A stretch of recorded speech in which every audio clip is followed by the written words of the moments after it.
370 खत्म होने के बाद जम्मू कश्मीर दिल्ली से दूर हो चुका है, यह कहना है जम्मू कश्मीर नेशनल कांफ्रेंस के नायब सदर उमर अब्दुल्ला साहब का। हालांकि दफा 370 और 35A की बात अभी करना सही नहीं है, क्योंकि यह पूरा मामला जो है सुप्रीम कोर्ट में है।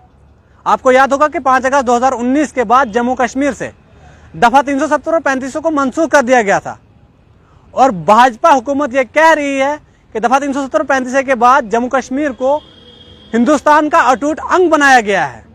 उमर अब्दुल्ला साहब का भी यही कहना है कि जम्मू कश्मीर 370 और 35 की वजह से ही दिल्ली के साथ जुड़ा हुआ था। लेकिन अगर बीजेपी इतने दावे के साथ ये कहती है कि हमने 370 खत्म होने के बाद जम्मू कश्मीर को हिंदुस्तान का अटूट अंग बनाया है, तो ये बिल्कुल गलत है। अगर बीजेपी ये दावा करती है कि हमने 370 को हटाया, उमर अब्दुल्ला ने यह कहा कि जम्मू कश्मीर के लाखों लोगों के जज्बात के साथ खिलवाड़ किया गया है। जम्मू कश्मीर के लोगों को जेलों में बंद रख के आपने जम्मू कश्मीर में दफा 370 और 35 को हटाया। जम्मू कश्मीर के लोगों को एतमाद में नहीं लिया गया।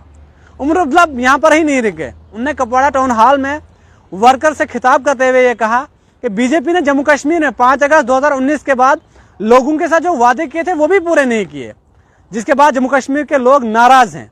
जम्मू कश्मीर के लोगों में बीजेपी के लिए गुस्सा है, लेकिन जम्मू कश्मीर के लोगों को मौका नहीं मिल रहा कि बीजेपी को वो दिखा दें कि आपने जो 5 अगस्त 2019 के दिन फैसला किया था वो हमारे हक में था या फिर हमारे हक की जो खिलाफ वर्जी है वो की गई थी। लेकिन आपको बता दें कि जम्मू कश्मीर में लगातार 370 और 35 पर बयानबाजियां हो रही हैं।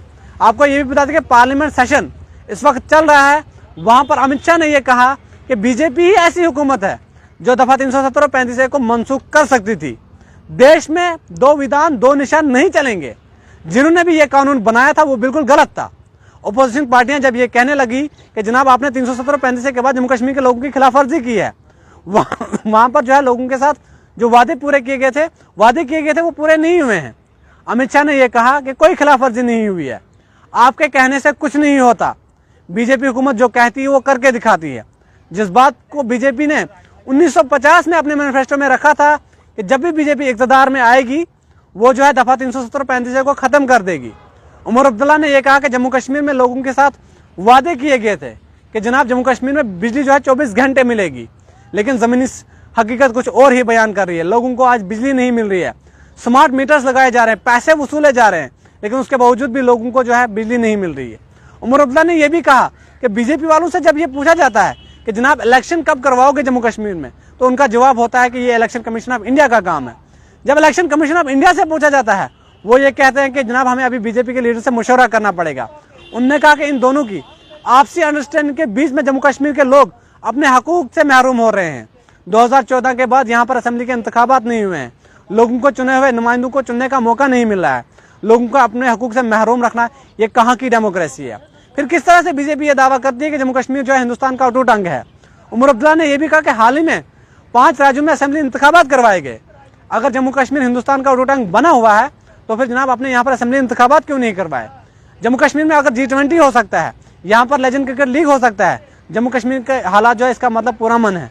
लेकिन बीजेपी जम्मू कश्मीर के लोगों को फेस करने में घबरा रही है। उनने जम्मू कश्मीर के लोगों के साथ धोखा किया है। 5 अगस्त 2019 के बाद लोगों के साथ किए गए वादे पूरे नहीं किए हैं। बीजेपी के लोगों को पता है कि अगर जम्मू कश्मीर में असेंबली इंतखाबात करवाए जाएंगे, लोग हमें वोट नहीं करेंगे, उन्हें करारी हार का सामना करना पड़ेगा। बात दफा 370 और 35 की जा रही है। यहाँ पर जो अभी सुप्रीम कोर्ट का फैसला आना बाकी है। क्या 370 के जो फैसला है सुप्रीम कोर्ट में वो जो है जम्मू कश्मीर के लोगों के हक में आएगा या लोगों के हक के खिलाफ जो आएगा? आपको बता दें कि बीजेपी पूरी तरह से ये कहती है कि दफनाई हुई चीज कभी वापस नहीं आती। जिन पार्टियों ने जम्मू कश्मीर की जिन रीजनल पॉलिटिकल पार्टियों ने दफा 370 और 35 को सुप्रीम कोर्ट में चैलेंज किया है, वो पूरी उम्मीद है कि 370 और 35 जम्मू कश्मीर को दोबारा से वापस मिलेगा। बहरहाल आप लोगों की इस तमाम खबर के बारे में क्या कुछ राय है, आप लोग अपनी राय कमेंट सेक्शन में जरूर दीजिए।